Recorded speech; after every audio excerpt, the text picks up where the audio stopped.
Bom dia, meus amados irmãos, a graça e a paz do Senhor Jesus, louvado seja sempre o nome do Senhor. Nós paramos em Mateus 18, desculpa, e vimos como o Senhor Jesus ensinou a viver dentro do reino de Deus as relações sociais. Fundamental pedir perdão e perdoar. Essa é uma coisa que precisa acompanhar, é um elemento fundamental que precisa acompanhar a vida inteira da igreja, né? Tanto que ele diz 70 vezes 7. Então, o Senhor Jesus segue adiante. E diz o capítulo 19, versículo 1, que aconteceu que, concluindo Jesus estas palavras, deixou a Galileia e foi para o território da Judéia, além do Jordão. Seguiram-no muitas multidões e curou-as ali. Então, Jesus, como nós temos dito sempre, teve um ministério muito intenso. Não tinha tempo para comer, não tinha tempo para descansar, não tinha tempo para dormir, não tinha tempo para quase nada, né? Jesus, ele teve pouco tempo para fazer aquilo que era necessário.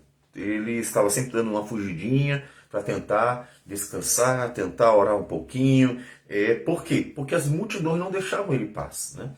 O que acontece? Imagine alguém que cura, expulsa demônios, faz milagre, multiplica os pães de uma forma extraordinária. As multidões não deixavam ele em paz. Estavam na porta da casa de madrugada, já de manhãzinha, bem cedinho, deixavam ele no mais tarde possível e assim o ministério intenso. Mas assim o Senhor Jesus atendeu, até porque ele veio, né, para servir e, como ele mesmo diz, aos seus discípulos. Ali ele cura as multidões. Mas junto com as multidões que queriam desfrutar da presença de Jesus, por tudo que ele fazia, lembre-se que as multidões estavam ali pelo que ele fazia, não por quem ele era. E esse era um grande problema. E eu posso até perguntar para você, você vai a Jesus pelo que ele faz ou por quem ele é? Lembre-se, a eternidade, ela é gloriosa não somente porque tudo será perfeito, ela é perfeita e gloriosa porque o Senhor estará presente plenamente para nós, né? O pecado nos separou de Deus, então esse é o problema. Se não houvesse pecado que nos separou de Deus, então já estaríamos desfrutando da presença do Senhor. Então a presença de Deus é que é a chave, é que é realmente o fundamento, é a razão de tudo, né, da felicidade e assim por diante. Mas no meio dessas multidões, como disse, também havia pessoas que queriam pegá-lo. E lembre-se que nós até já falamos sobre esses que queriam sempre pegar Jesus em alguma coisa. Versículo 3 diz, vieram a ele alguns fariseus e o experimentavam perguntando. Jesus falou antes, né, daqueles que fazem tropeçar a um dos pequeninos. Ele está sempre lidando com esses grupos que normalmente eram fariseus e saduceus, mas também haviam outras pessoas associadas a eles ou não, como nós vimos até pessoas que parece que eram dentre os publicanos, que estavam sempre tentando pegar Jesus uma palavra, porque o objetivo era ter com que o acusar. Nunca houve nada para acusá-lo. E como nada aparecia, então eles estavam experimentando, tentando, não, tem que ter alguma coisa. Vamos pegar ele numa palavra, vamos pegar ele numa atitude, e eles iam tentando Jesus de alguma forma, né? Então apareceram alguns fariseus para isso. As perguntas, ainda que tenham sido o instrumento para nos revelar a vontade de Deus, o Deus da sabedoria.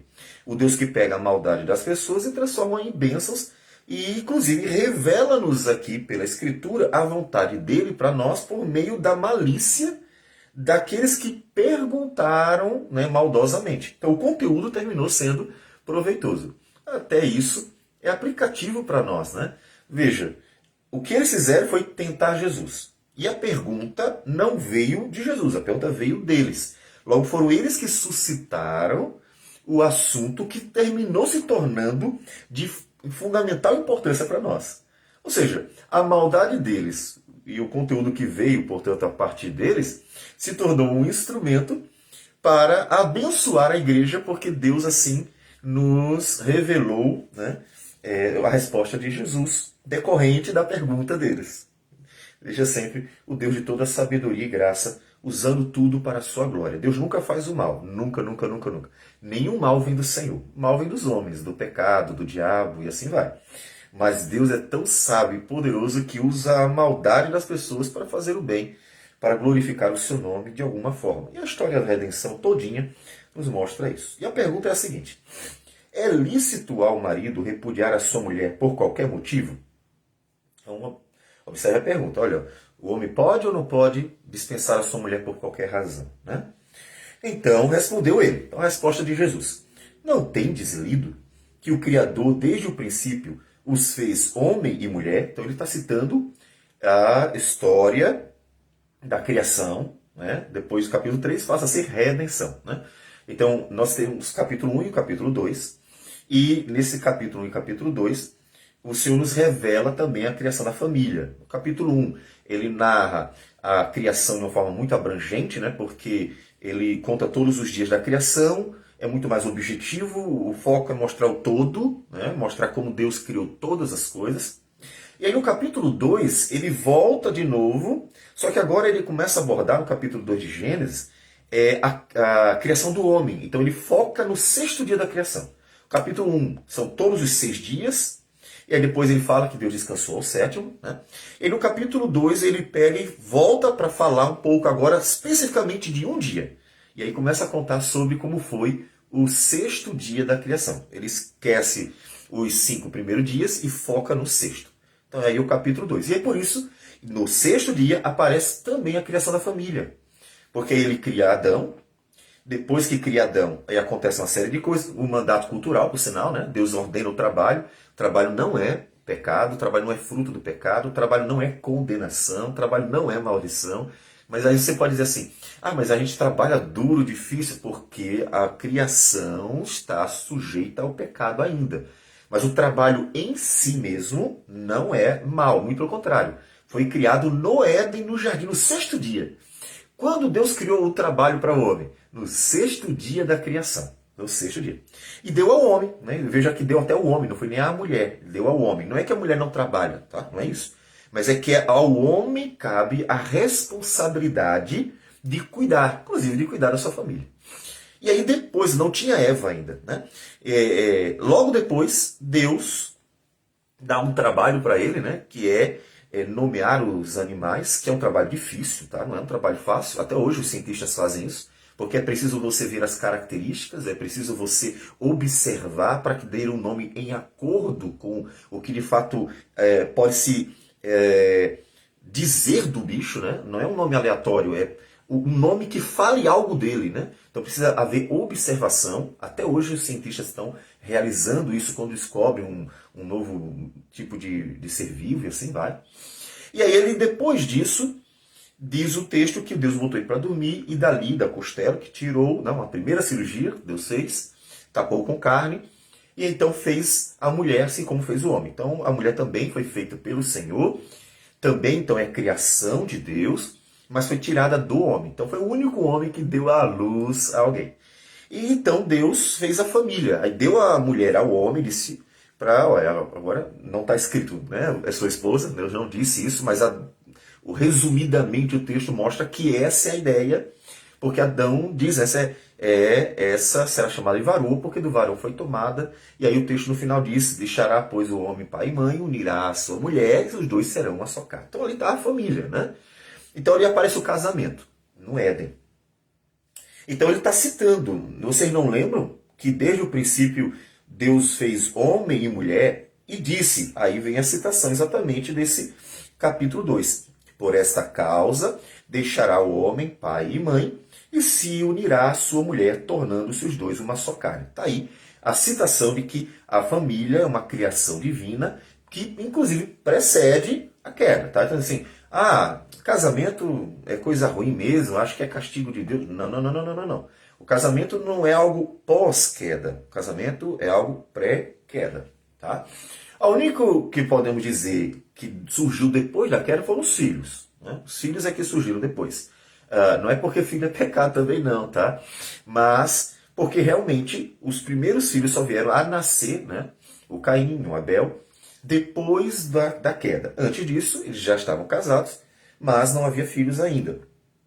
E então Jesus cita a criação da família. Então é algo divino, né? O casamento, especificamente aqui, é algo divino, criado por Deus. E aí Jesus explica aquilo que ele está citando no texto, né? De modo que já não são mais dois, porém uma só carne. Portanto, então, uniu e agora se tornou um só. Então, a conclusão lógica, portanto, que Deus ajuntou, não separe o homem. Então, observe que a resposta de Jesus poderia ter terminado ali. Se tivesse terminado aí, já estaria suficiente para a gente entender o que Jesus está dizendo. O casamento é para a vida toda. Ele disse, olha, os dois se unem, se tornam uma só carne. Jesus explica, basicamente, a explicação dele é uma redundância, porque já está no texto, mas ele deixou mais claro ainda, repetindo que é isso mesmo, é isso mesmo. Os dois se tornam um só. Um só. Então, já que se torna um só, o que Deus, é mais interessante, é que ele fala que é Deus quem junta. A gente tem aquela concepção humana, né, de que quando as coisas não vão dando certo no casamento é porque a gente escolheu errado. E ainda que a gente possa atribuir, tem pessoas que estão insistindo no erro. Por exemplo, você olha para a pessoa e diz assim, olha, fulano, você que está interessado em cicrano, não é adequado. Observe que aquela pessoa é assim, assim, assim, assim. E de fato a gente pode, mas a pessoa insiste em casa. Então a gente pode dizer, primeiro, de fato, ela assumiu uma responsabilidade, a postura de aceitar e querer casar com a pessoa que foi mostrado que seria um problema. Todavia, ele fala que o casamento é um ajuntar divino. Não é para você acusar Deus. Tá vendo, Senhor? Foi a sua culpa. O Senhor que me deu essa mulher, o Senhor que me deu esse marido, agora a culpa é do Senhor. Não, não é isso. Mas ele está dizendo que ao juntar, de fato, essa união, ela é consolidada pelo próprio Deus. Ou seja, a união está ali, então, como testemunha e aprovação do próprio Deus. Não, casou, está casado, próprio Deus, então, trata aquela união como uma união real, verdadeira. O índio, quando casa também, o africano, o asiático, o americano, o europeu, então, em qualquer lugar, tá? Não existe uma distinção cultural. Que não é o rito, tá? Não é o rito do casamento que define se é um casamento. Só casa se for um cristão, aí está casado. Então, se uma pessoa de uma religião completamente diferente, de uma tribo completamente, de ritos completamente diferentes, elas têm o seu casamento, né? Todos os povos têm uma forma de casamento com ritos totalmente diferentes. Não vamos dizer que estejam corretos, não é o nosso ponto aqui, mas todos eles têm um casamento. E aí a pergunta mas Deus aprova, ou Deus é considerado um casamento diante de Deus? Sim, todo casamento. Ele não está falando aqui de judeus. A criação precede muito os judeus. Ele está falando de humanidade. Então, todas as vezes, não importa que tipo de rito, inclusive os ritos sociais, né? Por exemplo, tem alguém que vai ao cartório e faz o casamento, né? Então, não importa o tipo de rito, o tipo de ritual não define o casamento, não consolida o casamento. O que consolida o casamento é a real união entre os dois. Que nós, inclusive, podemos dizer que essa real união entre os dois é consolidada pelo ato sexual. Até, inclusive, civilmente, uma pessoa pode se separar da outra, se tendo se casado civilmente, né, papel, passado, aquela coisa toda, não houver relação. Né? Não houver relação, não houve relação nenhuma entre ele e ela. Ele pode separar, porque é entendido que a relação sexual é quem consolida o casamento. Inclusive, veja que nisso depende o ritual. Né? E a gente pode ver isso bem em 1 Coríntios, capítulo 6, versículo 16. 1 Coríntios 6, 16. Ou não sabeis que o homem que se une à prostituta forma um só corpo com ela? Porque, como se diz, serão os dois uma só carne. Olha só, ele está dizendo que a relação sexual de um homem com a prostituta é como um casamento, porque os dois se tornam uma só carne. E ele cita exatamente, porque, como se diz, serão os dois uma só carne. Quando ele diz como se diz, ele está citando um texto bíblico. e unirá a sua mulher, tornando-se os dois uma só carne. Então ele citou ali um texto de Gênesis, mostrando que a consolidação do casamento se dá ali no ato sexual. E por isso ele diz assim, ó, fujam da prostituição, porque na prostituição você está casando. Então está casando com um outro. Então, veja que independe do rito. Né? O casamento é essa união, né? Os dois se tornando uma só carne, o homem e a mulher, por meio dessa relação. Tá? Então, em qualquer lugar. Isso vale para o mundo. Isso aqui é um ensinamento para o mundo inteiro. Não é um ensinamento para o cristão. Isso é um ensinamento para o mundo inteiro. Tá? Isso é para a humanidade. É a vontade de Deus para a humanidade. Porque o casamento é algo para a humanidade. Não é só para cristãos. Tá? Então, poderíamos terminar aqui. Né? Jesus, eles vão trazer mais uma questão. E veja que é outra vez eles que suscitam a questão. E Jesus traz a resposta. Mas até aqui já é suficiente para a gente entender bem claro. Então, o casamento é para a vida inteira. E não devem se separar de jeito nenhum. Porque Deus é quem confirma a união, o casamento entre os dois. É algo que não pode separar. O que Deus ajuntou não separa o homem. Então, até aqui fica bem claro que não é permitido, não é da vontade do Senhor o divórcio. É bem evidente isso aqui. É para a vida toda o casamento. Replicaram-lhe, por que mandou então Moisés dar carta de divórcio e repudiar? Então ele cita outros textos, né? Ele vai à lei, eles vão à lei, na verdade, né? E vão citar Deuteronômio 24, vão citar quando Moisés disse que quando o homem se separasse, que desse carta de divórcio. Aí a pergunta que você não pode fazer assim, por que Deus deixou isso? Né? Por que Deus deixou que Moisés desse essa carta de divórcio? Deus nunca quis o divórcio. Inclusive Malaquias vai nos falar isso também, mostrando, e é interessante que Malaquias, apesar de já ter a lei de Moisés, Malaquias volta para Gênesis. Então veja que o texto que realmente é o fundamento do casamento não é o texto da lei de Moisés, pensando aqui nos mandamentos que depois, posteriores, né, que vem com Moisés.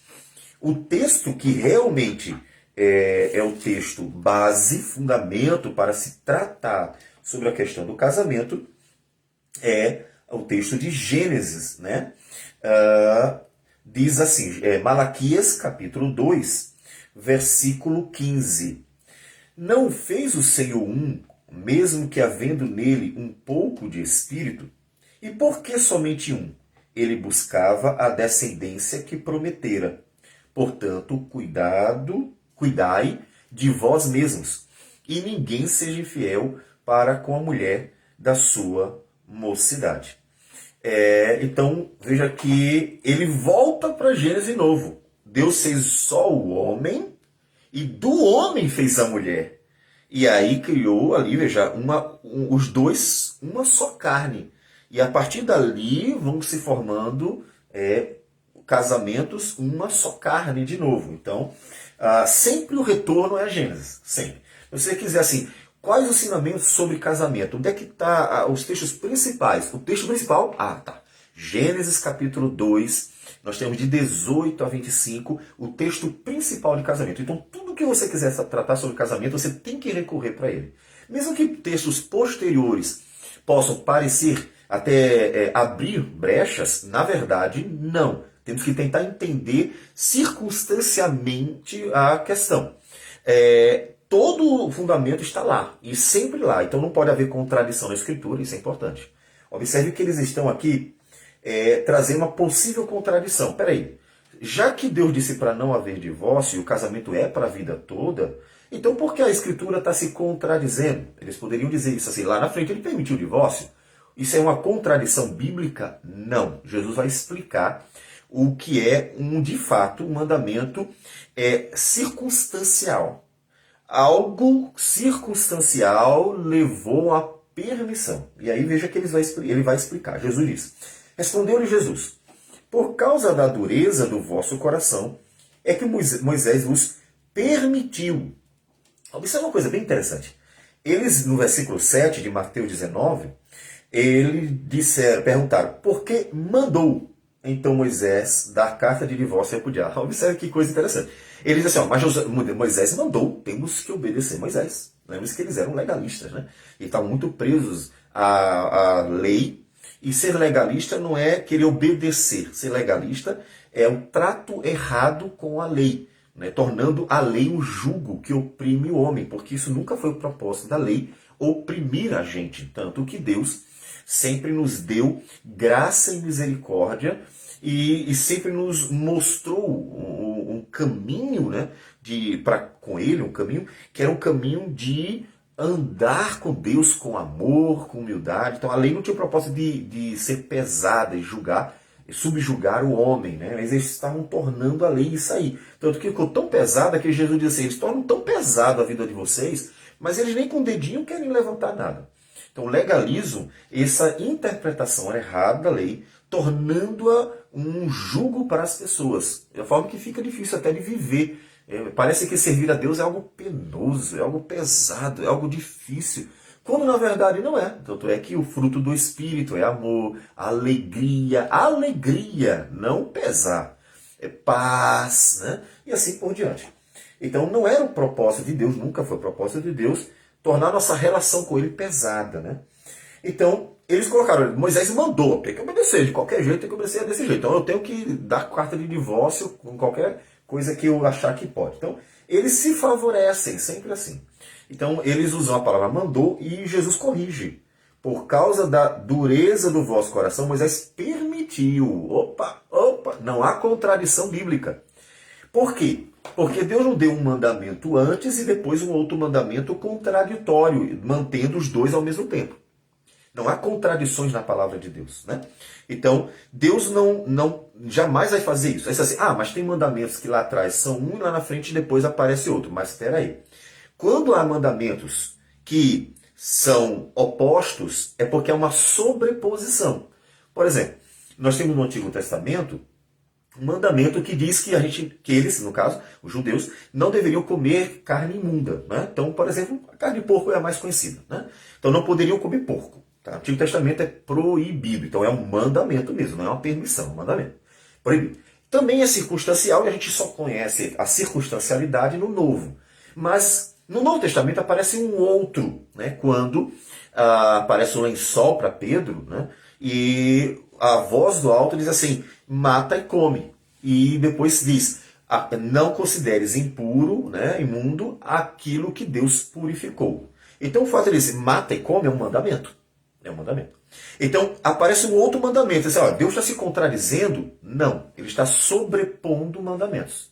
E é o único que pode fazer isso. Tá? A gente não tem autoridade para desfazer a Escritura. Nenhum homem, nenhum papa de nenhuma religião tem autoridade para desfazer a palavra de Deus. Não, a palavra de Deus diz assim, mas a gente acha que agora é uma circunstância diferente. Nós estamos vivendo dias atuais, né? As pessoas gostam disso aí, né? E nós precisamos contextualizar a Bíblia. Mentira, tá? Ninguém tem autoridade para isso, a não ser o próprio Deus. Ou seja, em outras palavras, só quem é o rei e legislador, porque Deus é o único legislador, não existe outro, tá? É bem claro isso na Escritura. Deus é o único legislador, é o único que tem autoridade para legislar, dando leis aos homens. Então ele é o único que pode mandar uma coisa agora e depois mandar outra. Então nós temos alguns mandamentos que Antigo Testamento é uma coisa e Novo é outro? Temos. Mas quando isso acontece, há uma sobreposição. Deus está dizendo, agora esse aqui eu não quero mais. Eu quero esse novo mandamento. Tá? E aí ele dá um novo mandamento que substitui. Então Deus não se contradiz. Porque no Antigo Testamento aparecem alguns mandamentos que são mandamentos temporais, né? Voltados a um período de tempo para cumprir um propósito. E esses mandamentos que cumprem o propósito, ele explica, a gente consegue entender na Escritura a razão. É que eles apontavam para Cristo, né? Apontavam para a obra de Cristo. Então, quando os mandamentos eles tinham esse propósito de apontar, por exemplo, os rituais, né? Nós temos as festas da Páscoa, nós temos a festa do Pentecostes e nós temos a festa do Tabernáculo no Antigo Testamento. 3 festas ordenadas por Deus. No Novo Testamento não tem nenhuma. Nenhuma mesmo. No Novo Testamento nós temos o culto ao Senhor, nós temos a ceia do Senhor, que é a Páscoa cristã, e pronto. Né? São as duas, a gente pode dizer assim, celebrações, se a gente falar, fazendo uma comparação com o Antigo Testamento, os ritos que nós temos básicos assim são a Páscoa é a ceia e o culto que acontece, né, dominicalmente. Então, o Senhor traz um outro mandamento porque tinha um propósito antigo. Né? Então, o que acontece aqui é uma permissão, quando ele diz que Moisés, por causa da dureza de coração, permitiu repudiar a vossa mulher, entretanto não foi assim desde o princípio. Então observe que ele até dá a razão.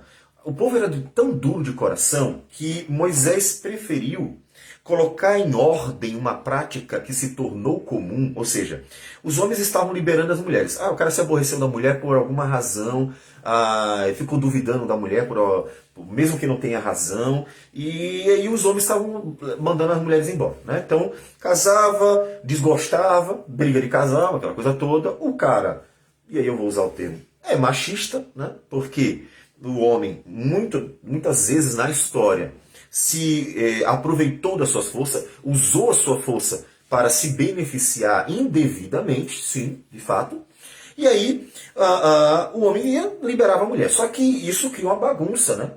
Então Moisés colocou em ordem, e ele explica, por causa da dureza de coração. Vocês eram tão duros de coração que vocês não iam conseguir colocar em prática e entender e vivenciar aquilo que era a vontade de Deus. Eles não estavam fazendo.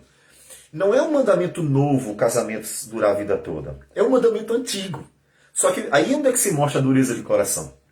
A dureza de coração deles se mostra no fato de que eles já tinham um mandamento antigo, de que o casamento era o que Deus ajuntou, não separe o homem, ou seja, os dois são uma só carne, deve durar a vida toda. Esse mandamento já era antigo, eles não conseguiram colocar em prática, entrou a questão da separação, e aí Moisés, quando vem organizando a nação de Israel, apenas coloca em ordem, porque era melhor colocar em ordem, permitindo e legalizando, né? Olha, pelo menos só pode se divorciar assim nessas condições, e aí se acontecer a separação, vocês têm que dar a carta, ou seja, liberar a mulher oficialmente, porque depois não pode voltar mais. Ou seja, a mulher não ia ficar um brinquedo do homem. Manda embora. Agora eu quero de volta. Manda de volta. Manda embora. Eu quero não, volta. Então, ele organizou para que pelo menos a coisa funcionasse dentro de um padrão. Mas o mandamento divino, desde o início, era casamento é para a vida toda. Tá? Então, Jesus explica para eles, na verdade, o que Moisés fez foi permitir por causa da dureza de coração. Mas, como ele diz no final, entretanto, ou seja, apesar da permissão, Jesus volta para Gênesis. Volta para Gênesis. Não foi assim desde o princípio. O que ele está dizendo, apesar da permissão de Moisés, nunca foi a vontade de Deus. Nunca foi o querer de Deus isso. Ou seja, nunca foi o plano original. Não foi o plano original. Tá? Então, Deus já tinha estabelecido como deveria ser, já tinha organizado como deveria ser. Então, a situação não ficou boa e eles terminaram vivendo aquilo. E aí, observe que segue adiante. Versículo 9. Eu, porém, vos digo, quem repudiar sua mulher, não sendo por causa de relações sexuais ilícitas, e casar com outra, comete adultério, e o que casar com a repudiada comete adultério. Então, na verdade, observe que Jesus não está trazendo algo novo. Tá? Não está. Por que ele não está trazendo? Eu, porém, vos digo, em relação ao que eles estavam querendo, né? A questão do divórcio. Ele disse, olha, ao contrário. Moisés permitiu por causa da dureza de coração. Mas eu, porém, vos digo, se vocês fizerem isso, estarão cometendo adultério. Então, Jesus não está trazendo nada novo, tá? O que Jesus está dizendo é, eu, porém, vos digo, voltem ao original. E qual é o original? Por esta causa deixará o homem pai e mãe e se unirá à sua mulher, tornando-se os dois uma só carne. O que Jesus diz não é algo novo. Tá vendo? Jesus deu um novo mandamento ali. Não mesmo. Jesus só reafirmou o que já tinha dito. Porque, como eu disse, Jesus, quando conclui no versículo 6, ele diz, portanto, o que Deus ajuntou, não separe o homem. Ele já tinha terminado a sua resposta. Jesus não diria mais nada se não houvesse a pergunta dos fariseus. Eles perguntam de novo, né? Replicaram-lhe. Por que mandou então? Então, se não houvesse uma réplica, o texto teria morrido ali. Então, o conteúdo já estava completo. O conteúdo é, o casamento é para a vida inteira. E aí eles insistem, porque eles querem se justificar. O divórcio era comum naqueles dias. Eles querem se justificar. E eles insistem. Jesus deixa claro, Moisés permitiu por causa da dureza de coração. O erro está em vocês. O pecado está em vocês. O pecado não está na lei, o erro não está na lei. Não foi o Senhor que de repente autorizou essa bagunça, não. Ele coloca a culpa neles, é a dureza de coração de vocês. Vocês poderiam se acertar, por exemplo, vocês poderiam se arrepender, se humilhar, vocês poderiam se esforçar mais para preservar o casamento do que para lutar contra ele. Ele poderia dizer muitas coisas. Mas o fato é que ele culpa o homem, né? E aí ele reafirma, ó, ao contrário do divórcio de Moisés, eu, porém, vos digo, se vocês se divorciarem, se vocês casarem com outra pessoa, estão cometendo adultério. E aí veja que Pedro e os discípulos, na verdade os discípulos em geral, né? Dessa vez não há uma pergunta de Pedro, eles entenderam o tamanho da questão. Diz assim o texto, disseram-lhe os discípulos, se essa é a condição do homem relativamente à sua mulher, não convém casar. Eles entenderam tanto o dilema, que quer dizer que eu tenho que casar com uma mulher e ficar a vida toda com ela? Eles entenderam tanto o dilema, o problema, ou seja, no mundo do pecado, no contexto do ser humano pecador, é difícil. Eu não vou negar que é difícil, é claro que é difícil. Todas as relações sociais são difíceis no contexto do pecado. Por quê? Porque todo mundo peca, né? Todo mundo dá trabalho, todo mundo erra, todo mundo contraria, todo mundo tem pecado, todo mundo. E tanto que observe que antes de falar do casamento, há uma coisa fantástica, não sei se você observou. É que o texto foi organizado de forma que Jesus falou primeiro do perdão. Primeiro Jesus falou do perdão, capítulo 18 inteiro. E logo depois o texto é organizado a colocar o casamento e o dilema do divórcio. Agora junta os dois e pensa como a coisa foi bem feita. Jesus ensinou que temos que sempre perdoar 70 vezes 7, como disse Pedro, né? Então, versículo 21 do capítulo 18. Então Pedro, aproximando-se, lhe perguntou, Senhor, até quantas vezes meu irmão pecará contra mim que eu lhe perdoe? Até 7 vezes? Respondeu-lhe Jesus, não te digo até 7 vezes, mas até 70 vezes 7. Então imagina agora aplicado ao casamento. Então, o texto foi organizado para mostrar que não tem desculpa para o divórcio. Porque apesar dos pecados dos homens, existe sempre a opção do perdão. Existe a opção da humildade de quem pede perdão e a humildade de quem perdoa. Para se estabelecer ou se reestabelecer a comunhão, né? Então observe que antes de falar do casamento, existe já uma solução de Jesus, uma solução divina, para que o casamento possa perdurar a vida toda, como ele disse. Qual é a solução? O perdão. Perceberam isso? Que coisa fantástica. A escritura é maravilhosa. Muito bem estruturada, muito bem feita. Então, qual é a saída? É o perdão. Por quê? Porque é difícil. Ninguém vai dizer que não é difícil. O casamento, imagina, dois pecadores convivendo todos os dias. Hoje, talvez para algumas pessoas pareça não tão difícil, porque muita gente nem convive, né? O marido vai para o trabalho, a esposa vai para outro trabalho, passa o dia inteirinho trabalhando e tem gente que vai se ver 7 horas da noite. 7 horas da noite vão jantar, depois vão deitar e talvez tudo que tenha entre eles seja uma breve conversa sobre contas a pagar, aquilo que precisa para casa, se as contas... É um ponto que sempre tem um forte peso no casamento. Se as finanças estiverem bem, os dois estão bem financeiramente, não tem razão para brigar.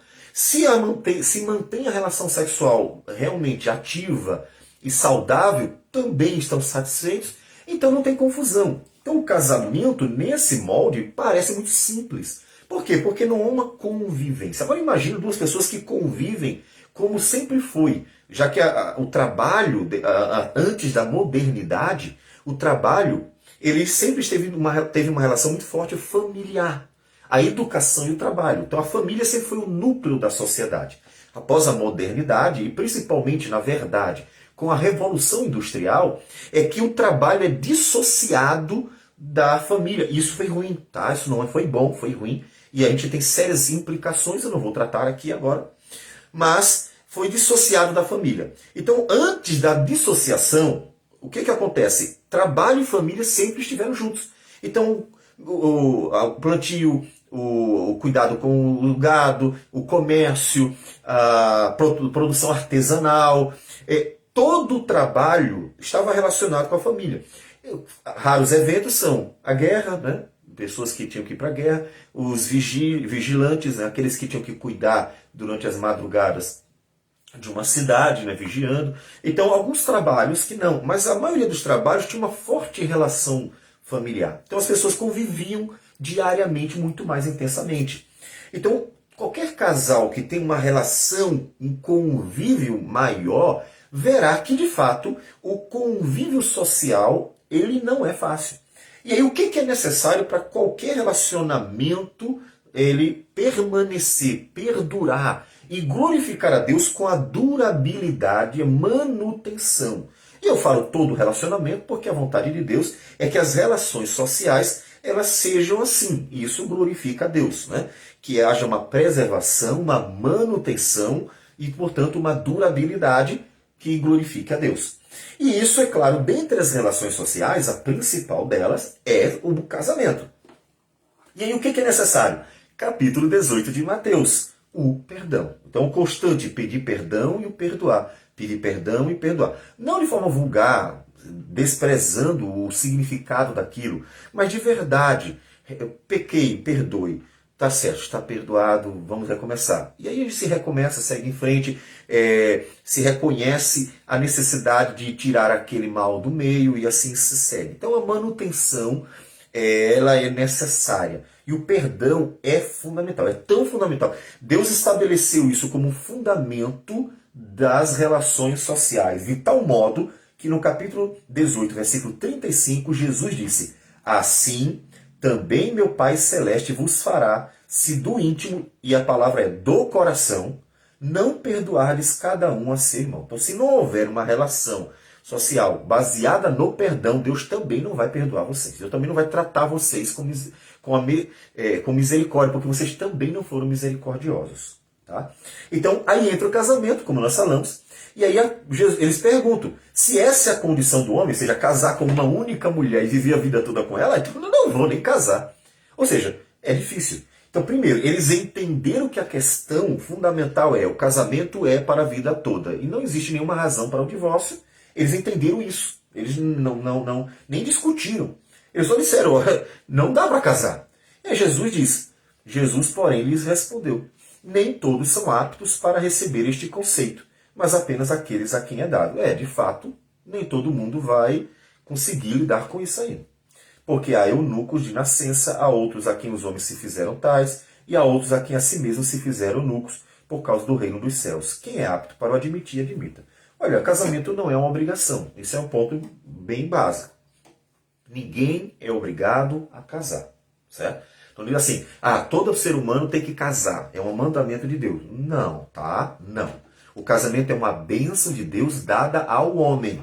Deus não obrigou. Tá vendo? Eu casei, estou passando por tudo isso porque Deus me mandou casar e a culpa é dele. Não, não e não.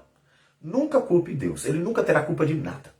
Então, o que acontece é que Deus deu ao homem uma bênção e o homem escolhe casar ou não. Jesus deixou aberto, olha aqui, quem quiser casar, que case. Quem quiser viver solteiro, viva. Só que quem viver solteiro tem que escolher o solteiro vivendo para a glória de Deus. É o solteiro que vai viver a sua vida no celibato. Né? Então, olha, não é obrigatório. É errado também você obrigar alguém ao celibato. Então, dois erros aqui. Obrigar uma pessoa a casar está errado, porque o casamento é uma escolha pessoal. Você tem o direito de escolher, porque ele é uma bênção, né? É um mandamento, tem que casar. O outro erro é obrigar a pessoa a não casar. Então foram dois erros na história da humanidade. Algumas pessoas obrigavam outras a casar, primeiro erro. Outras pessoas obrigavam a não casar, segundo erro. Então, nenhum nem o outro. O casamento é para ser uma bênção e Jesus deixou claro que há uma liberdade humana, um direito humano de escolher se quer ou não quer. A única questão aqui é a seguinte: se você escolheu casar, para a vida toda. Se você escolheu não casar, então você tem que escolher o celibato, ou seja, escolher uma vida casta.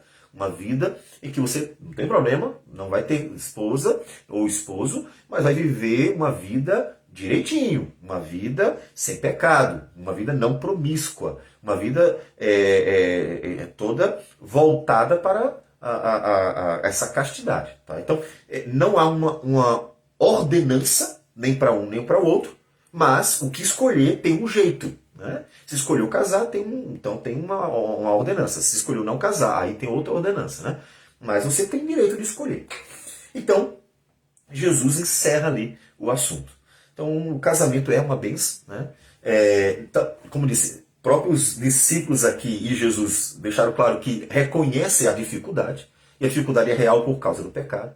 E se você disser assim, mas pastor, então eu tenho dificuldade, o que eu faço? Né? Agora vamos botar a prática dentro da realidade. Eu tenho dificuldade, o casamento é difícil, às vezes as pessoas não sentem capacidade, inclusive como uma está afirmando no seu comentário, eu já teve essa experiência de tentar e não conseguir, a gente entende perfeitamente que é difícil.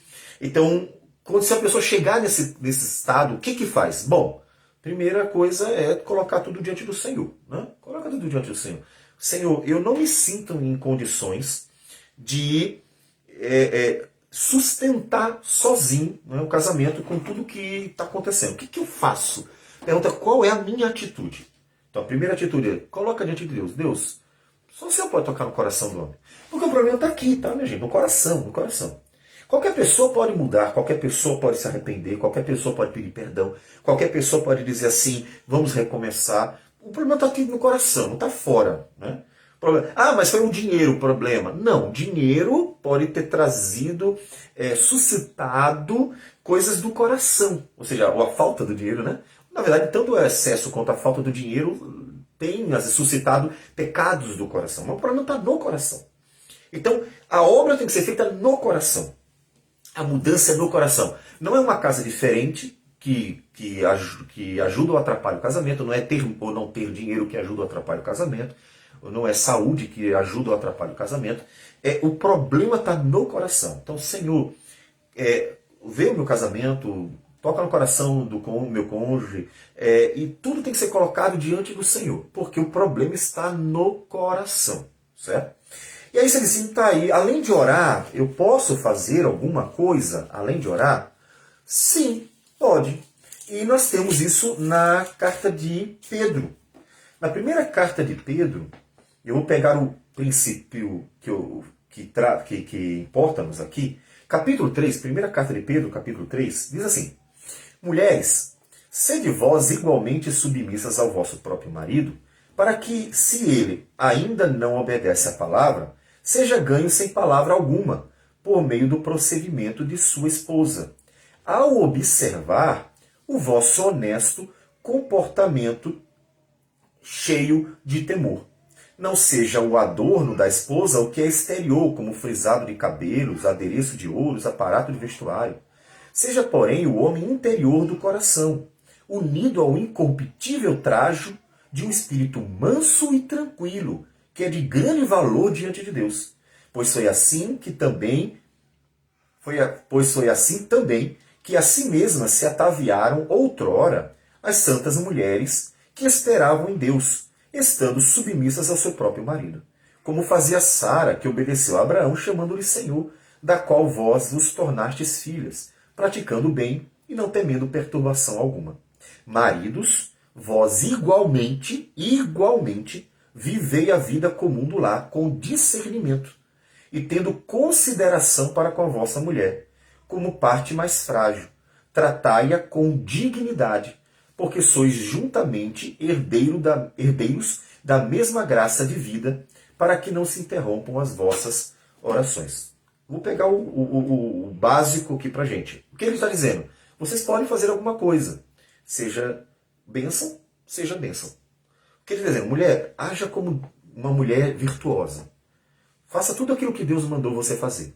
Aí você tem que ir para a Bíblia e dizer assim, como é uma mulher virtuosa? Então, a mulher, seja uma mulher virtuosa, como Deus ensinou.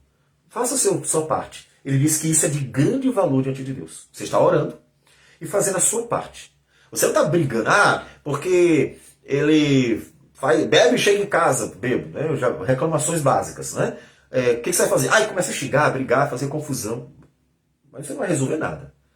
Faz o que Deus mandou. Aí você diz, mas é ele que está errado. Sim, Deus sabe que é ele que está errado. Mas faz o que Deus mandou. Confia nele. Você está orando ao Senhor. E enquanto isso, faz o que Deus mandou. Confia no Senhor. E então, vai sendo a mulher virtuosa que Deus quer. Não importa se ele está errado. Importa que você está glorificando a Deus, fazendo a vontade de Deus, confiando que Deus tanto é poderoso para tocar no coração, quanto Deus pode usar a sua vida, que é o testemunho fiel para glorificar a Deus e também tocar no coração do cônjuge, né? Então, homem e mulher, seja um homem virtuoso, né? Colocando para o homem, seja um homem virtuoso, seja uma mulher virtuosa. Então, vocês vão orando ao Senhor, Senhor, tá vendo o que está acontecendo? E vão agindo como pessoa virtuosa, uma mulher virtuosa, um homem virtuoso. E aí, deixa isso Deus trabalhar. Deixa Deus trabalhar. O que fazer? Faz isso. O que acontece é que normalmente não é isso aí. A gente se sente injustiçado, a gente se sente no direito de exigir as coisas e por isso vai aumentando a briga, confusão. Por quê? Porque no final das contas, no frigir dos ovos, a culpa é dos dois. Não, mas era ele. Não, mas era ela. Não é isso. É que no final, os dois colaboraram para chegar a uma ruptura completa. Por quê? Porque se não tivessem criado mais confusão diante de um problema que foi suscitado por um ou por os dois, as coisas poderiam ter se agitado. Porque existe um caminho. Para toda relação social existe o perdão e o perdoar. E existe um caminho, orar ao Senhor. Existe um caminho, agir como uma mulher virtuosa, agir como um homem virtuoso. Então existe um caminho verdadeiro e que você pode trabalhar. Então, existe solução, tá? É claro que como nós não temos o controle sobre a vida do outro, pode acontecer que o outro queira ir embora. Mas aí é diferente, o outro quis ir embora, de fato, não tem como segurar. Mas aí coloca nas mãos do Senhor. Então, sim, existe essa realidade. Tá? Paulo diz em 1 Coríntios 14, 7, 14, na verdade até antes, ele começa dizendo que pode ser que o outro queira. Então, mas é diferente dos dois quererem. Né? É bem diferente dos dois quererem. Então, vai para a Escritura perguntando como Deus quer que eu haja para manutenção, preservação do casamento, a ponto de eu cumprir aquilo que está em Gênesis e Jesus reafirmou que o casamento é para a vida inteira. Aí você diz assim, tá, mas e eu que já me divorciei? E agora eu conheci a verdade, mas já aconteceu. E aí você olha para os céus e diz assim, Senhor, tem misericórdia de mim. E obrigado, porque em Cristo eu sei que meus pecados são perdoados. Então o que a gente conta com a misericórdia? O que não podemos é fazer isso uma coisa... Não, mas pode deixar assim mesmo, é só pedir perdão depois. Não. O que Deus quer é que a igreja cultive uma relação para a vida toda. Tanto que lá na frente ele diz que o pastor, o presbítero, não pode ser marido de uma só mulher. O que ele está dizendo? Que a liderança não pode ter divórcio, não pode ter duas mulheres, tanto uma coisa quanto outra. Ou seja, tem que... Por quê? Porque a ideia é que a igreja cultive aquilo que é o princípio, né, a origem do mandamento sobre o casamento. É para a vida toda. Então aí a liderança tem que ser uma liderança que é marido de uma só mulher. Para dar exemplo para a igreja e conseguir consolidar dentro da cristandade os casamentos para a vida toda. Tá? Então aconteceu, Então, é clamar a Deus, pedir misericórdia, compaixão e fazer a partir dali o certo. Né? Então, a partir dali você vai fazer o certo. Você conheceu a verdade, agora sabe como é, e aí segue fazendo o que é certo, porque Deus é Deus de graça e misericórdia. A gente, de forma alguma, vai ignorar isso. E nós temos um exemplo que é João capítulo 4. A mulher samaritana tinha 5 maridos. Um após o outro, tá, minha gente? Então teve 5 maridos. Passou na mão de um, na mão de outro, na mão de outro. Culpa de quem? Não faço ideia. Jesus converteu aquela mulher, atraiu uma nova vida, e a partir dali ela tinha a chance de viver uma nova vida. Então ali nós temos a evidência da misericórdia do Senhor. Então veja a seriedade. Para a mulher nós somos 5 homens, a gente nem sabe por qual foi a causa, como foi, mas o negócio estava muito bagunçado. Mas o Senhor restaurou aquela mulher, converteu, trouxe uma nova vida e a partir dali ela ia viver uma vida diferente, porque agora ela conheceu a verdade. Então, essa é a ideia. Porque aí você continua sua vida pela misericórdia de Deus, na esperança de agora botar em prática aquilo que é o fundamento do casamento. Gênesis capítulo 2, de 18 a 25. O fundamento, as bases, né, do casamento. Então vamos orar ao Senhor. Senhor Deus amado, bendito seja o teu nome e agradecemos por tudo. Te louvamos porque o Senhor é bom e as tuas misericórdias duram para sempre e o Senhor está sempre pronto a nos perdoar de verdade. Não perdoar como os homens tantas vezes perdoam e ficam passando na cara de novo, lembrando de novo. E isso inclusive nos casamentos. As pessoas têm o hábito de estar sempre lembrando pecados passados. E isso é pecado. Então, portanto, eu peço que o Senhor toque no coração das pessoas para que uma vez que haja o perdão, elas mantenham firme a palavra. Isso para que, inclusive, haja uma manutenção das relações, fundamentalmente o casamento, e assim, ó Deus, possam durar para a vida toda, já que essa é a tua vontade. Abençoa a tua igreja, cuidando, protegendo, livrando do mal, é o que nós te pedimos. E tudo isso nós oramos, gratos, em nome de Jesus. Amém, Senhor. Que Deus abençoe a todos e tenha um bom dia.